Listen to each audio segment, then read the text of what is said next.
Buongiorno, benvenuti alla TG Sicilia. Le principali notizie. A Catania 4 banditi armati di pistole hanno assalito poco prima dell'alba un supermercato in via Castaldi. Dipendenti legati e rapinati, ma la cassaforte resiste.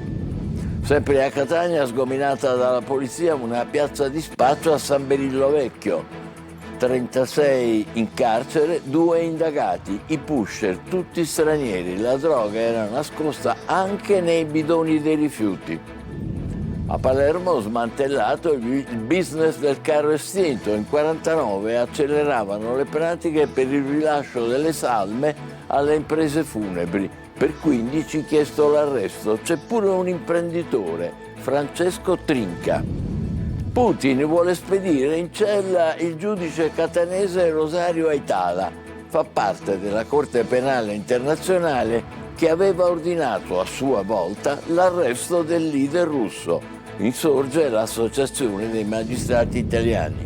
Messina per il risanamento della baraccopoli con migliaia di persone, 1 anno di proroga al commissario, il presidente Schifani e al subcommissario Trovato. Finora demolite 13 aree su 80, per altre 11 lavori in corso. Attualità politica, Schifani rinvia il rimpasto in giunta in attesa dell'approvazione della finanziaria regionale. Non mancano le tensioni nella maggioranza di centrodestra eppure nel suo partito.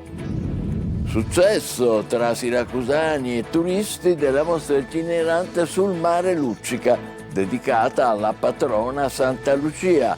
Mosaici, merletti, quadri, foto, sculture esposte nell'ipogeo sotto Piazza Duomo. Calcio, rabbia e amarezza del Catania per il pari contro il Potenza. I rossazzurri recriminano per un gol regolare annullato a Rolfini. La squadra di Toscano resta in vetta ma è stata raggiunta dal Benevento.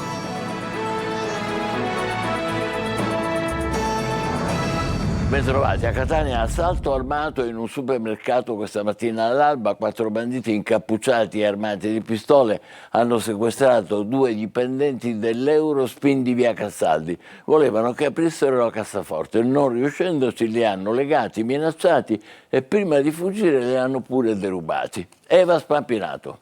Catania si sveglia sotto shock per un assalto armato che ha il sapore di un vero e proprio sequestro lampo. Poco prima dell'alba, nel silenzio di via Sabato Martelli Castaldi, vicino al viale Mario Rapisardi, 4 uomini incappucciati e armati di pistola hanno preso di mira il supermercato Eurospin. L'obiettivo era la cassaforte e per arrivarci i 4 uomini hanno sequestrato 2 dipendenti incaricati dell'apertura. I 2 dipendenti sono ancora sotto shock ma stanno bene. Questa mattina all'alba sono stati intercettati da 4 banditi quando si trovavano qui alle spalle del supermercato nella zona del magazzino. Sono stati costretti ad aprire e entrare in cerca della cassaforte. Appena varcata la soglia, l'incubo sotto la minaccia delle armi, i lavoratori sono stati immobilizzati e legati con fascette di plastica. I rapinatori pretendevano le chiavi della cassaforte ma i dipendenti non le avevano. Così è iniziato il tentativo di forzarla con un flex, ma senza successo. I 2 dipendenti non hanno visto in volto i malviventi anche perché li costringevano a stare con la testa bassa, ma hanno riferito che parlavano con un chiaro accento catanese. E poi un altro dettaglio inquietante: i banditi sembravano alterati, come se fossero sotto effetto di sostanze stupefacenti. Prima della fuga, l'ennesima violenza, i 4 uomini hanno rubato ai dipendenti i pochi soldi che avevano in tasca. Questi sono stati poi liberati da 2 colleghi arrivati per il turno di mattina, sconvolti dall'immagine che si sono ritrovati davanti. Un sequestro lampo che poteva finire in tragedia e che adesso è al vaglio dei carabinieri. Sequestrate le immagini delle telecamere di sicurezza. E sempre a Catania è stata sgominata dalla polizia una piazza di spaccio nel quartiere di San Berillo Vecchio.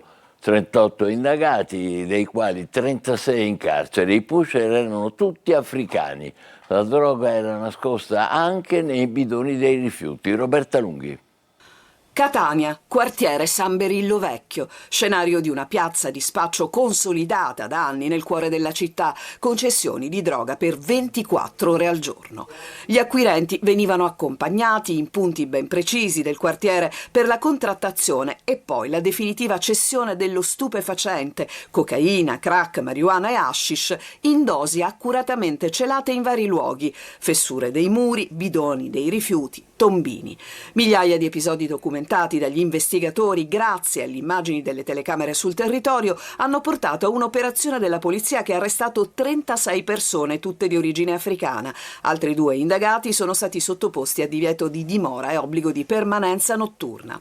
Le indagini coordinate dalla procura e condotte dalla squadra mobile di Catania hanno documentato la struttura dell'attività criminale, scoprendo anche dei fornitori catanesi che garantivano rifornimenti rapidi per non interrompere l'attività. Tra i reati contestati, oltre alla droga, anche rapine ed estorsioni ai danni di assuntori e l'utilizzo di motoveicoli rubati con accusa di ricettazione. In un caso documentato, la vittima di una rapina è stata ridotta in stato di incapacità dopo aver assunto droga e costretta a pagare 320 euro per riavere il proprio cellulare. Sequestrati chilogrammi di stupefacente e recuperate centinaia di dosi. Ulteriori 16 persone sono state poi arrestate e 12 denunciate per detenzione ai fini di spaccio. A Palermo, mazzette per restituire e vestire morti. Il business all'obitorio del Policlinico.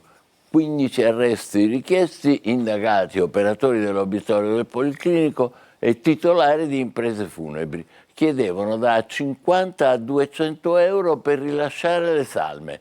L'assessore comunale Orlando dice è una vergogna. Il rilascio delle salme al Policlinico di Palermo era diventato un business. Lo ha scoperto la procura, coordinata dal procuratore Maurizio De Lucia, che ha chiesto l'arresto di 15 persone accusate a vario titolo di associazione a delinquere, corruzione e concussione. C'erano imprenditori funebri disposti a pagare e operatori dell'obitorio del Policlinico altrettanto disponibili a incassare delle somme, anche soli 100 euro, per sbloccare le pratiche più rapidamente. Tra questi imprenditori anche Francesco Trinca, noto operatore del settore. I dipendenti dell'ospedale, in cambio di denaro, acceleravano e oliavano le pratiche per la definizione del rilascio delle salme o delle vestizioni affidata dai familiari alle imprese funebri e la cura degli aspetti burocratici. L'inchiesta nasce a Milano, dove gli investigatori hanno intercettato uno dei titolari di pompe funebri di Palermo, incaricato da un collega milanese di occuparsi delle pratiche per il trasferimento nel capoluogo lombardo del cadavere di un uomo morto in Sicilia. Non sapendo di essere ascoltato dagli inquirenti, il palermitano ammetteva candidamente al telefono di aver dato 100 euro a un operatore della camera mortuaria, aggiungendo: perché qui funziona così. A Palermo morire era complicato, essere seppelliti ancora peggio, non c'era bisogno dell'inchiesta di oggi. I cimiteri di Palermo per anni sono stati la vergogna dell'intera nazione, quindi tutto quello che gira intorno a questo mondo ha prodotto effetti devastanti. Noi abbiamo informatizzato le procedure, seppelliamo in giornata. Tra gli episodi finiti nell'inchiesta anche la pratica relativa alla salma di Francesco Bacchi, il giovane ucciso fuori da una discoteca di Balestrate a gennaio del 2024. Il marito di una donna deceduta invece avrebbe pagato 50 euro per vedere la salma della moglie mentre si trovava ancora nei sotterranei, prima che venisse portata in obitorio al Policlinico. Il servizio da Palermo che abbiamo appena visto è di Marco Goulart. Adesso a Siracusa utilizzavano i social e un sito internet appositamente creato per vendere borse e accessori contraffatti delle più note marche di alta moda. La Guardia di Finanza ha denunciato 3 persone per ricettazione e ha smantellato la fiorente attività fraudolenta. Desiree Ferlito. Un sofisticato sistema di vendita di prodotti contraffatti, alimentato da dirette sui social network e da un sito internet appositamente creato. È stato smantellato dalla Guardia di Finanza di Siracusa al termine di un'articolata indagine coordinata dalla locale Procura della Repubblica. 3 i responsabili denunciati per ricettazione, migliaia gli articoli falsi e i beni mobili sequestrati, oltre che denaro per circa 300.000 euro e una Lamborghini Urus a disposizione del titolare dell'attività fraudolenta. Secondo quanto accertato, nell'abitazione del principale indagato, una villa con piscina, venivano esposti, pubblicizzati e messi in vendita capi di abbigliamento, borse, portafogli, orologi e accessori riportanti marchi delle più note griffe di alta moda, tutti rigorosamente falsi. Gli indagati trasmettevano in streaming sulle piattaforme TikTok e Instagram dirette seguite da centinaia di clienti. In pochi mesi il portale era diventato virale, attirando numerosi acquirenti e facendo lievitare ulteriormente i profitti dell'attività illecita.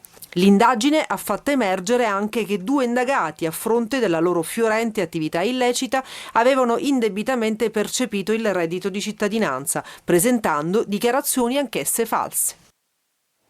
Cambiamo argomento. La Russia ha spiccato un mandato d'arresto per un giudice di Catania che si chiama Rosario Aitala e che fa parte della Corte internazionale che ha ordinato proprio l'arresto di Putin. Insorge naturalmente l'Associazione dei Magistrati Italiani e chiede l'intervento del governo di Roma. Adelaida Barbagallo.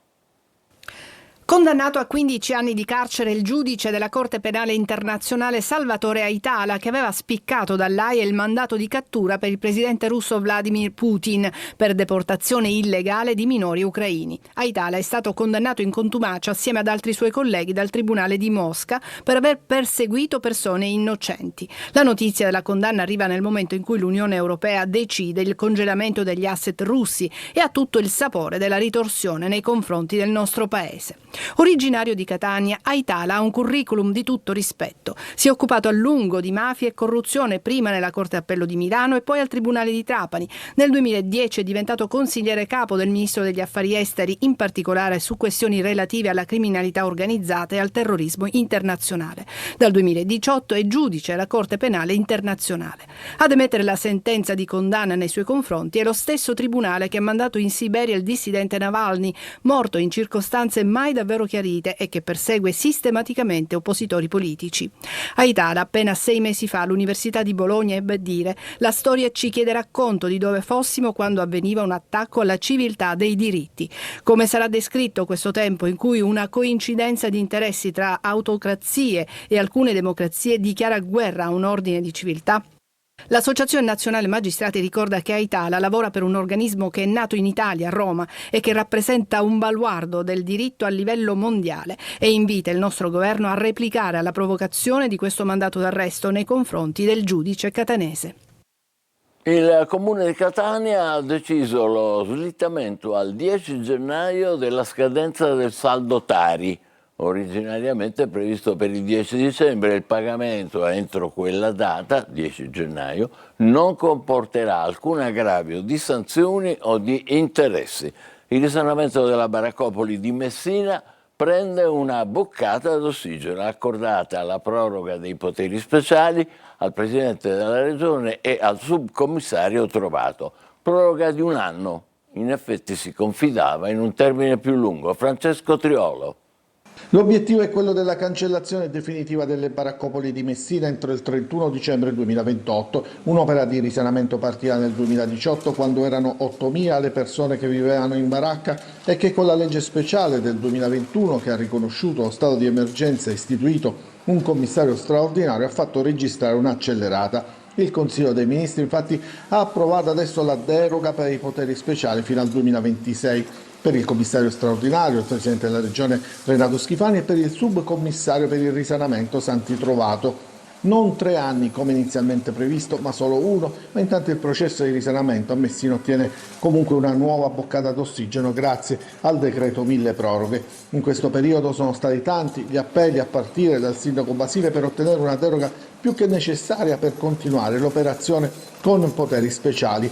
Ad oggi risultano demolite 13 aree su un totale iniziale di 80 e altre 11 sono in corso di demolizione. La proroga concessa, sebbene limitata ad 1 anno, mira a mantenere i poteri speciali necessari per raggiungere l'obiettivo finale, stabilito, come detto, per la fine del 2028. Siamo all'attualità politica, prima la discussione generale in aula, poi il voto sulla finanziaria regionale tra le tensioni della maggioranza. Schifani rinvia il rimpasto a gennaio. Luca Ciliberti. Il rimpasto, la finanziaria e i malpancismi degli alleati. Il presidente Schifani è impegnato su più fronti per scongiurare un'altra figuraccia in aula. I partiti della coalizione chiedono spazio in giunta dopo le dimissioni forzate dei componenti della DC estromessi dopo l'inchiesta su Cuffaro e sul suo sistema di potere. 2. Le deleghe che al momento il presidente guida ad interim e che è facile immaginare saranno riassegnate a breve termine. Poi c'è il nodo della sanità, che è passato da un tecnico, la Volo, a un altro tecnico, la Faraoni, entrambi bocciati dagli stessi rappresentanti di Forza Italia. Proprio la fedeltà d'aula nel voto della finanziaria, già in discussione, potrebbe essere un criterio utile al Presidente per comprendere di chi fidarsi. Il voto definitivo è previsto entro Natale, quindi il rimpasto potrebbe slittare a dopo le feste. Ma c'è da individuare il metodo. Via i tecnici per dare più spazio alla politica? Questa è la soluzione che auspicano i partiti. In lista ci sono gli autonomisti, che attualmente occupano solo una casella in giunta, quella dell'energia. Chiedono spazio anche le correnti di Forza Italia, che si riconoscono in Giorgio Mulè e in Roberto Chiuto, presidente della Calabria, che il ponte con la Sicilia lo ha già creato, grazie alla sottosegretaria Matilde Siracusano e al deputato Tommaso Calderone. Infine c'è da contenere i malumori dei superstiti della DC che si ritengono estranei al metodo Cuffaro. Nelle prossime ore i voti parleranno chiaramente. Restiamo a Palermo, oggi la visita del ministro dello sport a Bodi allo skate park di Bonagia, dove qualche settimana fa c'è stata una violenta aggressione ai danni di un ragazzo che poi aveva denunciato tutto attraverso un video. Marco Gullà. Era stato il teatro di una violenta aggressione ai danni di un ragazzo, uno skater selvaggiamente picchiato da una baby gang. A distanza di qualche settimana a Bonagia procedono i lavori per la definizione dello skate park, uno spazio moderno dedicato allo sport e alla socialità, con un campo polivalente, aree verdi, parcheggi. È il più grande skate park della Sicilia, da 870 metri quadrati, omologato per competizioni nazionali e internazionali. Questa mattina la visita del ministro dello sport Andrea Bodi. Lo sport è determinante e deve arrivare prima possibilmente della cronaca, non sempre ci riusciamo, ma come è successo già a Caivano noi cerchiamo almeno di fare tesoro della cronaca, accelerare i processi di infrastrutturazione, rendere disponibili questi luoghi, renderli fruibili, accessibili, decorosi, multifunzionali. Quindi qua mi sembra si stiano consolidando tutte le risposte che mi auguro aiutino anche questa comunità della terza circoscrizione a trovare i servizi sportivi indispensabili per la qualità della vita delle persone di tutte le età. Un'area che sarà adesso sorvegliata per evitare nuovi episodi di cronaca. Parliamo di eventi successi, in una condizione di utilizzo improprio e anticipato della struttura, avvenuta al di fuori di questa. Certamente il rischio zero, lo dico da sempre, in termini di sicurezza non esiste, ma certamente il controllo di un'area è un apportatore di sicurezza. L'inaugurazione dello skate park è prevista nelle prossime settimane. Ma a Siracusa la mensa del Pantheon compie 20 anni. È un punto di riferimento per chi è in difficoltà e non può permettersi un pasto caldo. Andiamo tra i volontari in cucina, volontari sempre pronti a aiutare il prossimo, con Francesco Aloi. Da 20 anni in questa cucina non ci si ferma mai. Alla mensa del Pantheon a Siracusa i fornelli sono sempre accesi per una grande missione: aiutare chi è in difficoltà. Il nostro non è un lavoro, il nostro è un donare la cosa più preziosa che un uomo possa avere, il suo tempo per assistere chi più sfortunato di noi non può avere un pasto caldo. Questo è un punto di riferimento per i più bisognosi, chi non ha i soldi nemmeno per poter acquistare un piatto di pasta. Il loro servizio per chi viene qui vale molto. Io ho scoperto da poco, però è una cosa che mi ha aperto un sacco il cuore e mi ha fatto capire che molte persone sono molto in difficoltà. Ogni giorno si sfamano tantissime persone, stranieri ma anche siracusani. La cartina di tornasole che la povertà purtroppo non frena, anzi I fratelli che vengono a chiedere sostegno a causa del loro lavoro che hanno perso, e quindi situazioni di disagio e situazioni in cui fanno fatica a mettere su un pasto caldo ogni giorno. Ma qui si pensa a tutto, dal primo al dolce, un sorriso ed una stretta di mano, che forse riscaldano più di ogni altra cosa. Catania, case e ospedali di comunità, investimenti targati PNRR, abbattimento delle liste di attesa e il ruolo dell'informazione. È tempo di bilanci per l'azienda sanitaria locale. Tonino De Mana. Abbattimento delle liste d'attesa, investimenti targati PNRR, case di comunità, ospedali di comunità ed il ruolo dell'informazione che serva da confronto e da interfaccia con l'utenza. L'appuntamento per lo scambio di auguri con la stampa per l'ASP di Catania è un momento utile per stilare un bilancio di fine anno. A tracciarlo è il direttore generale Giuseppe Lagangasenzio. Riusciremo a raggiungere il target di riferimento con le 28 case di comunità che realizzeremo in ambito provinciale, con i 10 ospedali di comunità. Siamo già partiti quest'anno con la prima casa di comunità hub pilota, che è quella del San Luigi, che sta dando dei risultati importanti in termini di presa in carico del paziente cronico e non solo. Abbiamo lavorato pienamente sulle liste d'attesa, non solo rafforzando quello che io definisco l'equità di accesso, quindi la possibilità che tutti i cittadini possono trovare una risposta all'interno del sistema sanitario pubblico, ma concentrandoci principalmente su quello che è il tema del rafforzamento dell'offerta, ma principalmente su quello che è il tema dell'appropriatezza della domanda. Diciamo che sulla scelta e revoca del medico siamo molto soddisfatti, perché rappresentava una delle problematiche più importanti di questa ASP. Oggi riusciamo a dare una risposta nelle 24 ore. Tempo di bilanci, ma anche di progetti per il nuovo anno. Abbiamo l'obiettivo sul 2026, che è quello del potenziamento dei servizi all'interno delle case di comunità. Ci concentreremo principalmente sull'applicazione del DM77, che sarà il nostro obiettivo principale, attraverso il rafforzamento dei servizi, la territorialità e la proattività. Incrementare le vaccinazioni, questo un altro obiettivo per il 2026. A Siracusa la mostra è itinerante sul mare Luccica, dedicata a Santa Lucia, diverse le opere esposte nell'Iposeo di Piazza Duomo. Scopriamole con Francesco Aloi.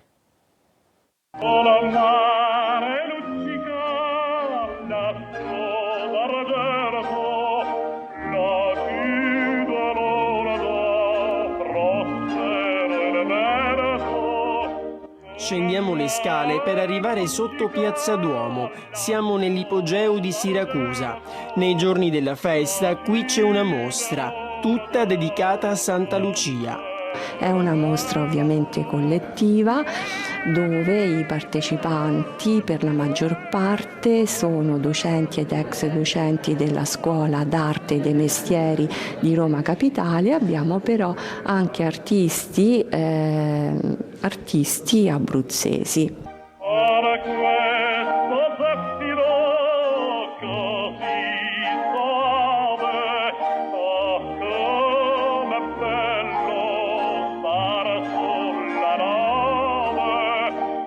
Un'esposizione itinerante partita dall'Abruzzo, per poi passare da Roma, Venezia e adesso Siracusa. Una raccolta di opere come omaggio a Lucia, tra le sante più venerate al mondo. Siamo ben felici di concludere a dicembre qui a Siracusa, città che ha dato i natali alla santa patrona. Come possiamo vedere, le opere sono state realizzate con tecniche e materiali diversi, dal mosaico al merletto, dalla pittura alla scultura, passando anche per la fotografia. Abbiamo anche opere in fiber art, cioè opere create con tessuti e filati di vario tipo. È il momento della nostra pausa, poi per il calcio tra poco la rabbia e l'amarezza del Catania per il pareggio con il Potenza. State con noi, vi aspetto.